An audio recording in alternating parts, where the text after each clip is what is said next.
Bueno, muy buenas noches para todos. Para mí es un verdadero placer en la noche pues, de hoy presentar al doctor Omar Cabarcas Barbosa.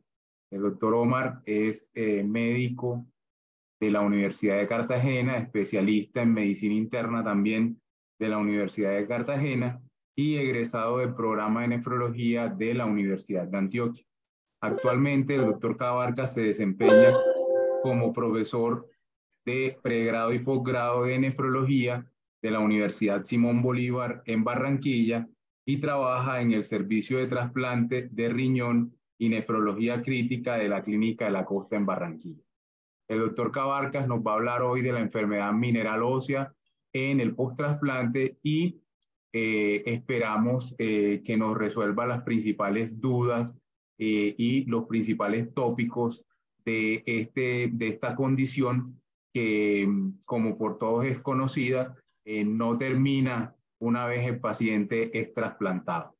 Entonces, les pido el favor a todos los presentes que las preguntas las hagan por el chat, que seleccionaremos y trataremos al finalizar la presentación del doctor Cabarcas de resolver las dudas de cada uno. Muchas gracias. Omar, bienvenido. Te cedo la palabra. Bueno, muchísimas gracias, doctor Rodelo. Para mí es un honor recibir la introducción de uno de mis grandes maestros. Y buenas noches para todos. Voy a compartir la pantalla. Un segundo.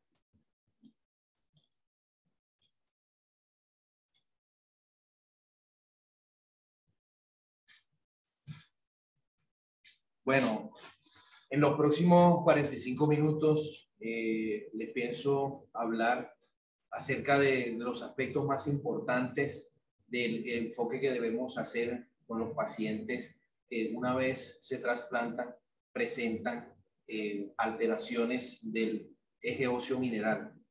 Como lo dijo nuestro colega, el doctor Rodelo, la enfermedad ósea mineral no desaparece en el periodo post-trasplante, pero sí tiene una serie de consideraciones que hace el manejo de esta patología un poco más complejo. Estos son mis conflictos de intereses. La mayoría pues no están relacionados con la actividad que pretendemos en el día de hoy. Y bueno, para hacerles una introducción al tema, quiero empezar por lo que sucede o todos los aspectos importantes que tenemos en cuenta en el paciente en el periodo pretrasplante. Recordemos que la enfermedad renal crónica es un problema de salud pública porque tiene una alta prevalencia que va en aumento y lo que más impacta de la enfermedad renal crónica es que aumenta 4 veces el riesgo cardiovascular. Y este riesgo cardiovascular está aumentado, entre otras patologías asociadas a la enfermedad renal crónica, a las complicaciones de los trastornos óseo-minerales. Porque el trastorno óseo-mineral no solamente el desenlace va a ser hacia un riesgo de fractura, sino también hacia el riesgo de calcificación vascular y en consecuencia nos lleva a eventos cardiovasculares.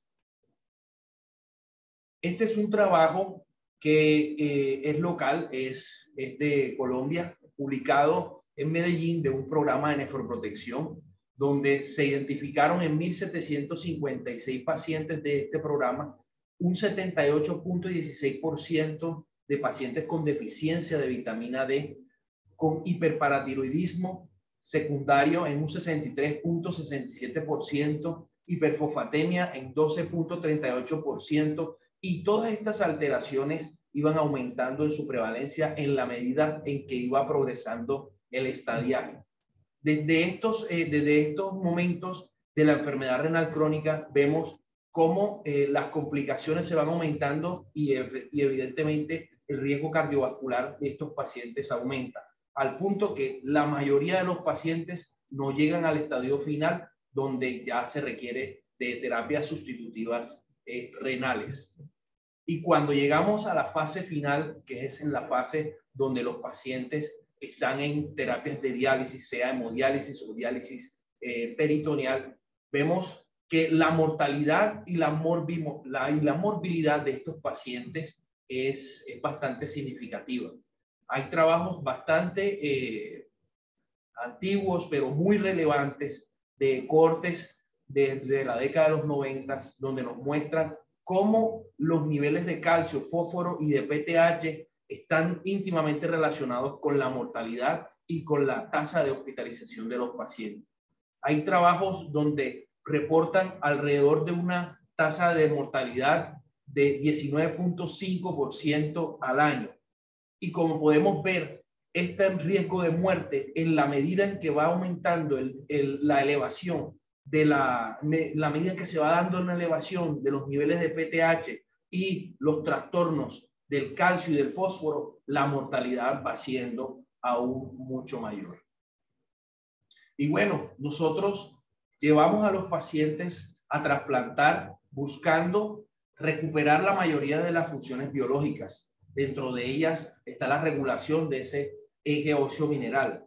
Pero ¿qué pasa en estos pacientes en el periodo post-trasplante? Vamos a recordar todos los fenómenos que ocurren antes de llegar a ese periodo de trasplante. En el periodo de prediálisis, quizás en los primeros estadios, donde la tasa de filtrado apenas se está disminuyendo, no se acompaña de muchas complicaciones en el eje óseo mineral. Pero en la medida en que se va deteriorando ese filtrado glomerular, nosotros vamos viendo que las funciones biológicas del riñón se van disminuyendo, vamos viendo que la activación de la vitamina D por la inhibición de la 21 hidroxilasa se va perdiendo y en esta manera se disminuye la reabsorción de calcio, perdemos la capacidad de eliminar el exceso de fósforo y este exceso de fósforo nos lleva a un aumento en la producción de factor de crecimiento fibroblástico 23, que al final también va a estimular a la producción excesiva de la hormona paratiroidea. Y en la medida en que van pasando los años de los pacientes en diálisis, vamos viendo que se van dando una serie de cambios biológicos en las glándulas paratiroides, al punto que pueden formarse nódulos hiperplásicos e inclusive adenomas. Muchos de los pacientes que trasplantamos lo hacemos precisamente en un periodo ya cuando ha tenido varios años en diálisis, cuando ya hay muchas complicaciones bioquímicas relacionadas. Y esto nos va a llevar a diferentes escenarios, en cada uno de los pacientes. Así como también tenemos pacientes que se trasplantan de manera temprana y luego las complicaciones del eje óseo mineral pueden ser menores.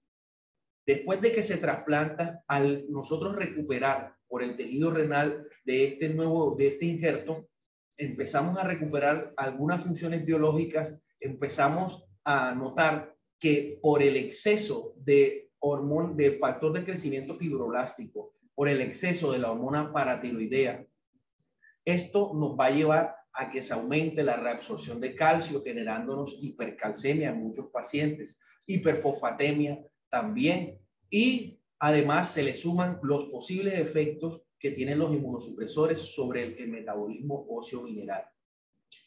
Resulta que con todos estos cambios nosotros podemos ver pacientes que aún persisten con un hiperparatiroidismo secundario, pero también podemos notar que hay otros que hacen un descenso de la PTH de manera espontánea, que inclusive al año pueden llegar en cerca de un 50% a tener niveles normales de PTH. De igual manera, existe el otro escenario. Recordemos que cuando se trasplanta a un paciente, nosotros regresamos al paciente a estadios iniciales, donde las complicaciones son más manejables. Pero en la medida en que este injerto empieza a presentar disfunción del injerto, de igual forma van a generarse nuevamente las alteraciones óseas minerales. Y es cuando hablamos de hiperparatiroidismo de nuevo. Entonces, como podemos ver, hay un sinnúmero de escenarios en el cual podemos encontrarnos nosotros y que es independiente de cada paciente.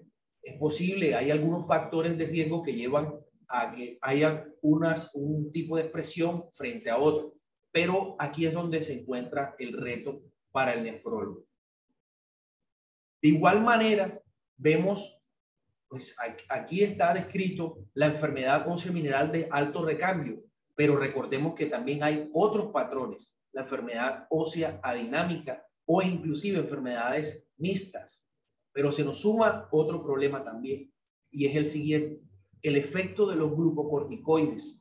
Los esteroides en los primeros trabajos, cuando se utilizaban tratamientos con dosis altas de esteroides, veíamos que el efecto tóxico que tenían los esteroides sobre los osteoblastos, disminuyendo la osteosíntesis y la estimulación de algunos ligandos, como el RAN ligando, sobre la actividad osteoclástica, nos llevaba también, de alguna manera, pues, a deterioro significativo de la densidad ósea mineral. Entonces se nos suma otro problema, la enfermedad ósea mineral acompañada de una posible o de un riesgo de osteoporosis. Estos dos factores pueden llevar efectivamente, pues, a riesgo de fractura y de morbimortalidad en los pacientes. El mecanismo de los glucocorticoides sobre el eje óseo mineral y sobre la salud del hueso en general es el que más ampliamente está descrito. Sin embargo, también se ha mencionado que puede tener algún efecto los inhibidores de la calcineurina, los inhibidores de la calcineurina, algunos inhibidores en mTOR sobre la actividad osteoblástica. Sin embargo, de esto no tenemos básicamente una evidencia limitada. Si nosotros analizamos la evolución histológica de los pacientes después del trasplante, pensaríamos que una vez se trasplantan los pacientes, ocurre una reparación, una recuperación de toda la citoarquitectura del tejido óseo. Pero hay muchos estudios. Este es un trabajo publicado hace ya varios años, en el 2004, un estudio longitudinal que se realizó en donantes, en trasplantes renales con donante vivo intrafamiliar de 2 hospitales públicos, donde pacientes que tenían diferentes etiologías de la enfermedad renal crónica, se les realizó una biopsia después del trasplante, antes del trasplante y después del trasplante, y se dieron cuenta que la mayoría de los pacientes que estaban en el periodo pretrasplante había ya un viraje epidemiológico hacia la enfermedad ósea dinámica, y que estos pacientes, una vez pasaban al post-trasplante, no necesariamente había una recuperación histológica, sino que podían haber cambios de, digamos, características histológicas. Pacientes que tenían enfermedad ósea dinámica en el periodo pretrasplante pudieron pasar a tener enfermedades osteopenias, o a tener osteomalacia, o inclusive a presentar enfermedades de alto recambio, o pacientes con enfermedades de alto recambio pasaban a tener enfermedad ósea dinámica. De tal manera que aquí es donde se plantea que posiblemente hay otros factores adicionales a los que tradicionalmente conocemos en el paciente que se encuentra en el periodo pretrasplante, que puede generar nuevos cambios en el eje óseo mineral. Y entonces tenemos esto. Todas estas cosas nos pueden ocurrir en el paciente. Puede tener una enfermedad de alto recambio, o puede tener una enfermedad de ósea dinámica, o simplemente tener osteomalacia, o mucho más complejo, una enfermedad mixta, tener características de cada uno. Todo esto puede ser generado por múltiples factores, desde los mismos medicamentos que utilizamos para la inmunosupresión de mantenimiento hasta los factores pretrasplantes que tienen los pacientes. Y todo esto nos va a llevar clínicamente a un mayor riesgo de osteoporosis, o a riesgo de osteonecrosis o necrosis vascular, dolores óseos, aumento de dolores óseos, riesgo de fractura, enfermedad cardiovascular. Recordemos que la enfermedad ósea mineral está muy ligada a la calcificación vascular. De hecho, la calcificación vascular hace parte de la enfermedad ósea mineral, y esto aumenta el riesgo cardiovascular. Y también no podemos desconocer que todos estos procesos de calcificación vascular pueden llevar a largo plazo a un desenlace pobre del injerto renal.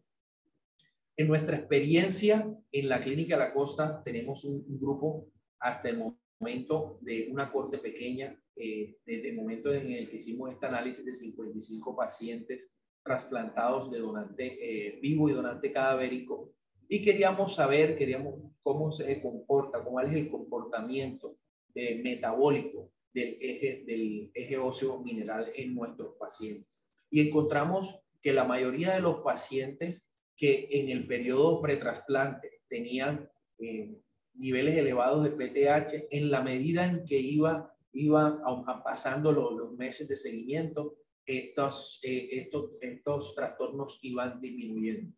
Iban disminuyendo los niveles de PTH, casi en alrededor del 50% de nuestra corte hizo una disminución significativa de los niveles de PTH. El espectro clínico es bastante variado. Podemos tener después del trasplante una hipercalcemia, o puede presentar una hipofosfatemia o el hiperparatiroidismo terciario, ya cuando hay formación de hiperplasia glandular, ya de adenomas o hiperplasia glandular. Y el otro espectro clínico que no podemos descuidar es el riesgo de que haga osteoporosis. Es muy importante resaltar que el mecanismo fisiopatológico de la enfermedad ósea mineral y la osteoporosis es diferente, aunque ambos llevan a aumento del riesgo de fracturas, siendo la enfermedad ósea mineral más importante sobre todo para los desenlaces cardiovasculares en comparación con la osteoporosis. Pero vamos a analizar cada uno de estos espectros clínicos. Nos vamos primero con la hipercalcemia. La hipercalcemia tiene una prevalencia que es variable y puede llegar en el primer año hasta el 30%. Hay algún porcentaje de pacientes que aún después de haber pasado el año, donde pensamos que hay una reorganización metabólica, pueden permanecer con hipercalcemia a largo plazo, pero afortunadamente es un porcentaje bastante mínimo. ¿Y a qué se debe toda esta persistencia de los niveles de calcio? Pues se describe que cuando el paciente de base tiene una producción excesiva de hormona, de paratormona, esta paratormona en un tejido nuevo, un tejido que biológicamente está muy activo, va a generar una mayor reabsorción en el túbulo del calcio, va a generar una mayor absorción intestinal de calcio, porque efectivamente un tejido que ya puede producir vitamina D, hay disminución progresiva del factor fibroblástico B23, perdón, y esto lleva a que haya un aumento efectivamente pues de la absorción de calcio. Y el otro mecanismo que quizás es el mecanismo que más se defiende de que explica la hipercalcemia es el efecto de la hormona paratiroidea persistente en un tejido que ya es funcional, pues genera mayor resorción ósea, generando pues en los primeros meses esa hipercalcemia. Y las consecuencias de las hipercalcemias son desde las enfermedades cardiovasculares, calcifilaxis, disfunción del injerto, y todo esto se presume por que hay un aumento en la vasoconstricción, sobre todo en la disfunción del injerto, se debe a que hay una vasoconstricción de la arteria renal, que pues va a llevar a un deterioro progresivo de la función de este injerto. Estas alteraciones, estas consecuencias pueden tener unas prevalencias que son variables, del 12 al 30% en el primer año de trasplante y a los 5 años del trasplante respectivamente. Cuando nosotros tenemos un paciente con hipercalcemia, dado al comportamiento que tiene en los primeros meses de reorganización metabólica, es posible que se ha propuesto un manejo expectante. Todo paciente que tenga calcios por debajo de 11, que sean asintomáticos, en estos casos nosotros pudiésemos esperar inclusive un año. Se ha planteado para estos casos utilizar algunos medicamentos como son los calcimiméticos, y los calcimiméticos para tratar de controlar metabólicamente ese nivel de calcio. La mejor estrategia para manejar las hipercalcemias sigue siendo, y está descrito, sigue siendo la paratiroidectomía. Sin embargo, hay muchos algoritmos propuestos, dentro de ellos algoritmos de centros de trasplante en España, donde le dan una opción al paciente antes de llevarlo a un procedimiento que no es inocuo, que tiene riesgos, como que es lo que genera la paratiroidectomía, pues ofrecerles la opción de manejo de la hipercalcemia con calcimiméticos, y de esta manera, de acuerdo a la evolución, definir si definitivamente deba terminar en paratiroidectomía. Muy importante tener en cuenta que a la hora de decidir la paratiroidectomía hay que tener en cuenta que podemos presentar complicaciones como el síndrome de hueso hambriento, parálisis de nervio recurrente, dependiendo de las complicaciones pues, que son inherentes al procedimiento.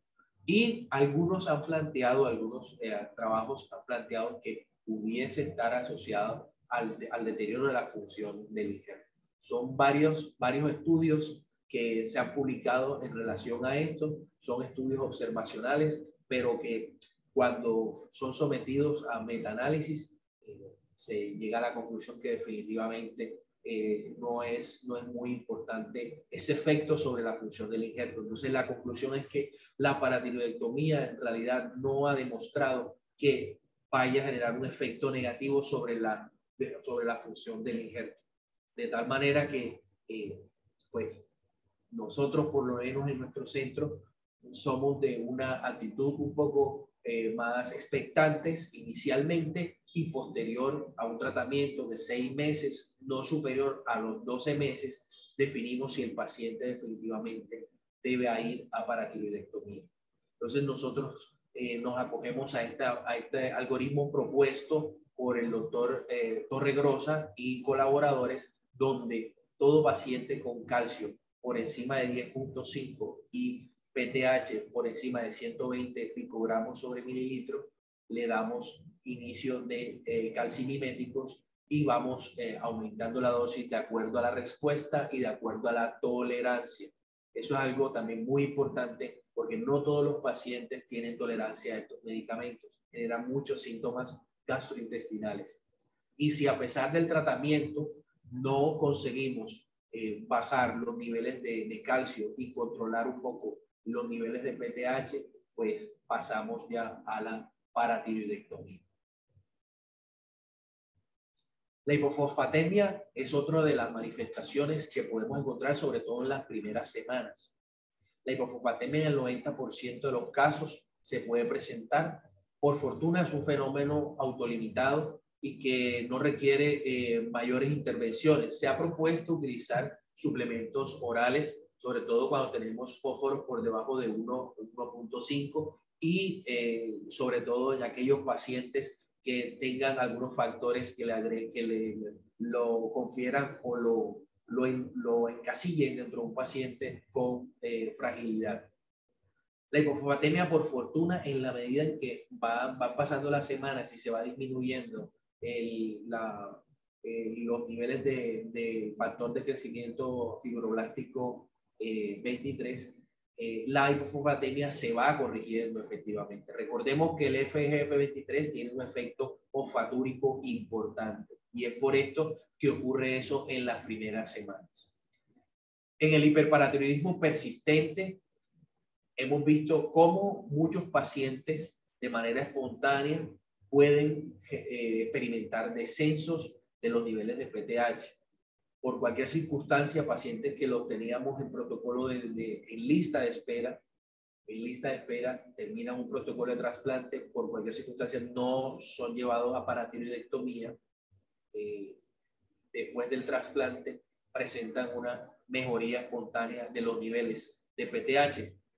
Pueda que no bajen el 100%, pero sí hay un gran porcentaje de pacientes que nos hacen descensos por más del 50% de los niveles de PTH en los primeros 6 meses de trasplante.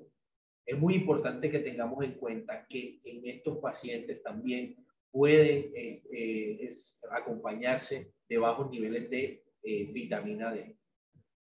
Y también que tenemos pacientes, sobre todo cuando tienen muchos años en hemodiálisis o en diálisis peritoneal, ya presentan hiperplasia glandular monoclonal, y esto ya se constituye en un hiperparatiroidismo secundario que posiblemente va a requerir de un manejo mucho más radical, como una paratiroidectomía. Y del otro lado tenemos la disminución de la densidad mineral ósea y el riesgo de osteoporosis. Quiero recordarles que la densidad ósea se refiere a la cantidad de hidroxiapatita, o sea, de mineral que tenemos en el hueso. Esto es lo que nosotros medimos con la densitometría ósea. La densitometría ósea es una herramienta que utilizamos para evaluar el pronóstico o el riesgo de fractura. Cuando ya nosotros nos referimos a calidad ósea, la calidad del hueso, se está refiriendo a las propiedades mismas de este tejido, a la capacidad que tiene de recambio, su microarquitectura, la cantidad de colágeno. Ya este es para medir nosotros la calidad del hueso, este sí es medido por biopsia. De esto nosotros sabemos que hay muchas controversias con respecto a la utilidad o no de la biopsia, pero bueno, no me voy a detener en ese punto en este momento. Quizás lo podemos tocar a la hora de las preguntas. Quiero mencionar también en este punto que esa preocupación que teníamos, por lo menos en la disminución de la densidad ósea mineral, o de la densidad ósea, perdón, de la densidad ósea y del riesgo de osteoporosis, lo teníamos más que todo con en los primeros estudios donde utilizábamos dosis más altas de esteroides y no habían esquemas de minimización o esquemas libres de esteroides. Hoy día podemos decir que las tasas o las disminuciones significativas de la densidad ósea en realidad son bastante bajas con respecto a los de años anteriores. Y todo esto se debe a que en realidad no se han encontrado trabajos que asocien dosis de esteroides menores de 7.5 miligramos al día con el aumento significativo de alteraciones en la densidad ósea mineral. Y bueno, pero tenemos que tener en cuenta que en estos pacientes, no todos los pacientes van a tener el riesgo de tener disminuciones significativas de la densidad ósea o tener riesgo de osteoporosis. Tenemos que tener en cuenta algunos factores de riesgo tradicionales que son del paciente, factores como su estado nutricional, su estilo de vida, condiciones que lo casillan en un paciente, si es frágil o no, el antecedente de su edad, sobre todo el antecedente de la edad avanzada o el antecedente de diabetes, son factores de riesgo tradicionales importantes. Debemos tener en cuenta también algunos factores relacionados con el estadio final de la enfermedad. Si hay complicaciones asociadas a la enfermedad renal crónica, entre más complicaciones haya, entre más tiempo en diálisis tenga nuestro paciente, son, digamos que pacientes con mayor riesgo de presentar después del trasplante una disminución significativa en la densidad ósea mineral. Todos estos factores no se mencionan como para descartar la posibilidad de trasplantar a un paciente. No, es para tener estrategias preventivas e inclusive definir cuál es el tratamiento inmunosupresor que más le conviene a nuestro paciente. Tener en cuenta también el antecedente de enfermedades glomerulares donde implique el uso de esteroides previamente, como la nefritis lúpica o alguna enfermedad que sea de naturaleza autoinmunológica, porque todo esto lo va predisponiendo. Y bueno, los factores asociados ya al trasplante per se, la misma dosis de esteroides, si se acompaña riesgo de osteoporosis, se acompaña de un hiperparatiroidismo persistente, los medicamentos inmunosupresores, como lo hemos comentado, se ha relacionado también con el donante fallecido, pero sobre todo porque en el donante fallecido los esquemas de inmunosupresión de inducción son de mayor intensidad. Y efectivamente, pues la tasa de filtración baja después del trasplante. Es decir, no todos los pacientes después de que los trasplantamos, no todos los pacientes después de que se trasplantan quedan con una función del injerto óptima. Hay muchos que por cualquier circunstancia, complicaciones inmunológicas, complicaciones infecciosas o cualquiera de complicaciones que pueden ocurrir en los primeros meses de trasplante, pueden llevar a una disfunción crónica que, bueno, que se va sumando, y esto todo en conjunto nos va generando un mayor riesgo de osteoporosis y riesgo de fractura. Es por eso que hay publicaciones donde se hace una especie de abordaje de acuerdo a riesgo.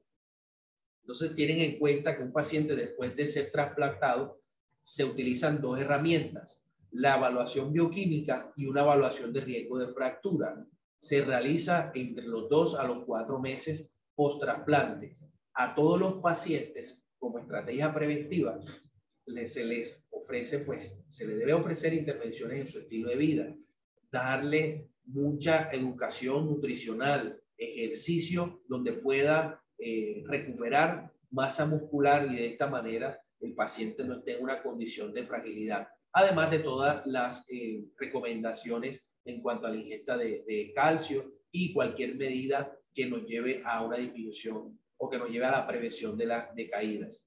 Entonces tenemos en este algoritmo que proponen en este artículo, realizar, después de los 4 meses, realizar una densitometría ósea a los pacientes y hacer una evaluación bioquímica, donde se determina la hormona paratiroidea, el calcio, el fósforo y la vitamina D.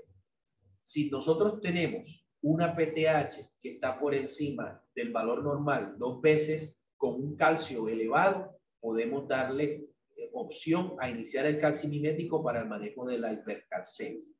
Y dependiendo de los casos, se puede adicionar un análogo de vitamina D. Si tenemos en otro escenario de una PTH menor a 2 veces el valor normal con un calcio elevado, podemos utilizar en estos casos, podemos utilizar análogos de vitamina D. Efectivamente, bueno, tener mucha precaución con el nivel de calcio. Pudiésemos utilizar también calcimiméticos, sobre todo por la hipercalcemia.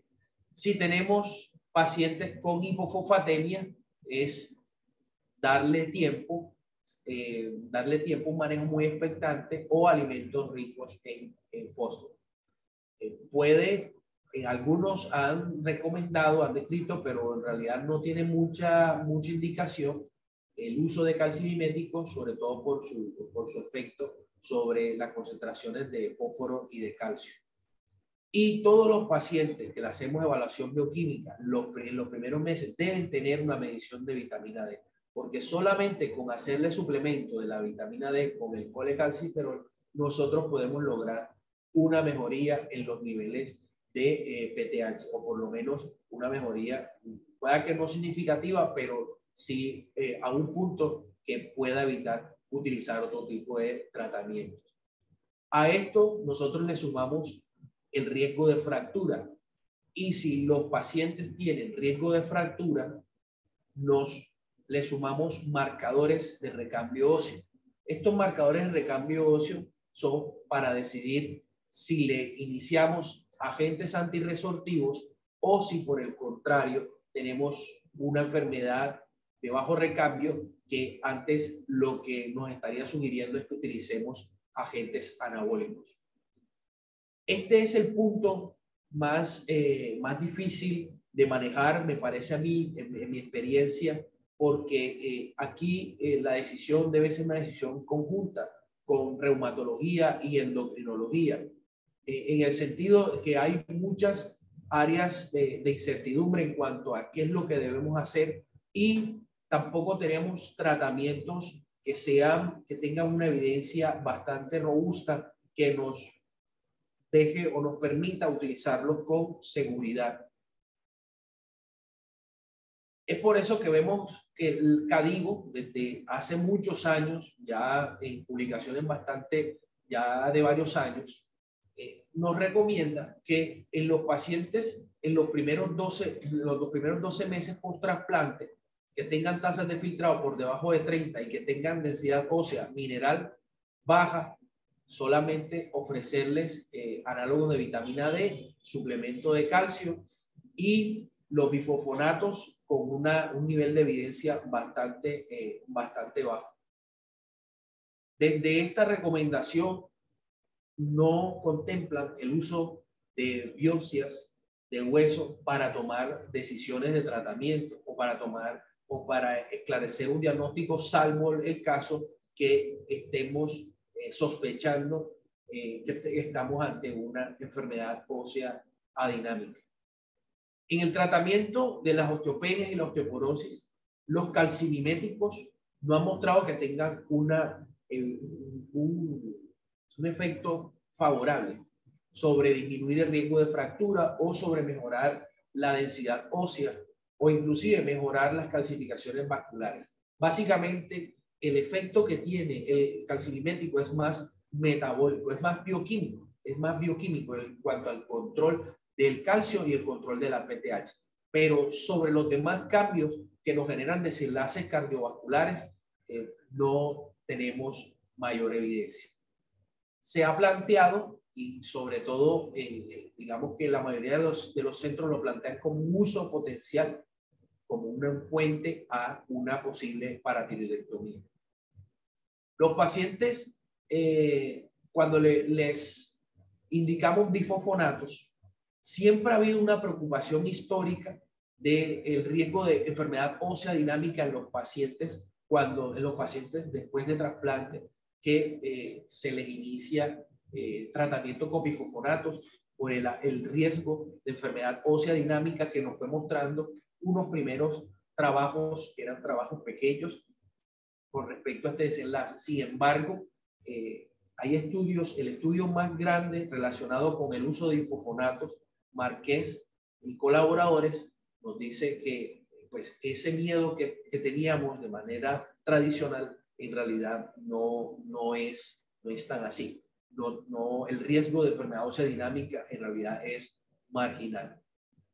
Puede tener, digamos que a pesar de esto, digamos que no tenemos evidencia fuerte de utilizar los bifosfonatos en cuanto a que nos vaya a disminuir el riesgo de fractura en los primeros 12 meses de trasplante. Sin embargo, se deja ahí planteada la decisión de usarlos o no, pero obviamente es una decisión compartida con el paciente y sobre todo en los pacientes que tengan alto riesgo de fracturas. El denosumab es un medicamento que es un inhibidor de la actividad osteoclástica. Este medicamento ha demostrado definitivamente que hay un aumento en la densidad ósea en el primer año si lo comparamos con placebo. Ha tenido sus preocupaciones en cuanto a sus efectos colaterales posibles, como las infecciones urinarias, el riesgo de hipocalcemia, y lo otro es el deterioro acelerado de la densidad ósea cuando decidimos retirar este medicamento. No hay evidencia de utilizar este medicamento después del año de trasplante. Lo que recomiendan, sobre todo para evitar esta complicación que es bastante documentada, es dejarle un curso de por lo menos 12 meses de bifosfonatos para evitar ese deterioro acelerado después de la suspensión del medicamento. En cuanto al teriparatide, es un medicamento formador óseo que tiene un uso limitado para estos casos. Es de difícil aplicación, sobre todo pues para el paciente por lo engorroso que es. La aplicación diaria del medicamento es en inyección y su uso también está limitado por un tema de costo. Se plantea como una opción en los casos de difícil control. Definitivamente la enfermedad ósea mineral post-trasplante se caracteriza porque hay una alteración, es una alteración que tiene una fisiopatología compleja, donde incluye el deterioro del volumen óseo y también la mineralización del hueso. Las diferencias de la fisiopatología que vemos en la enfermedad ósea mineral en el pretrasplante y en el posttrasplante es importante que las tengamos en cuenta, sobre todo por el enfoque terapéutico que hay que hacerle y cuál es el manejo más adecuado. Por lo general, en la mayoría de las publicaciones que se encuentran disponibles en la actualidad, no existen tratamientos que tengan un gran peso de evidencia en el manejo de la enfermedad ósea mineral. Todos tienen un enfoque basado en algunos riesgos, en el riesgo de fracturas, basado también en experiencias de cada uno de los centros, de tal manera que el tratamiento, hoy día podríamos decir que es un tratamiento que debemos individualizar de acuerdo a la experiencia del clínico que esté a cargo del paciente. Muchísimas gracias.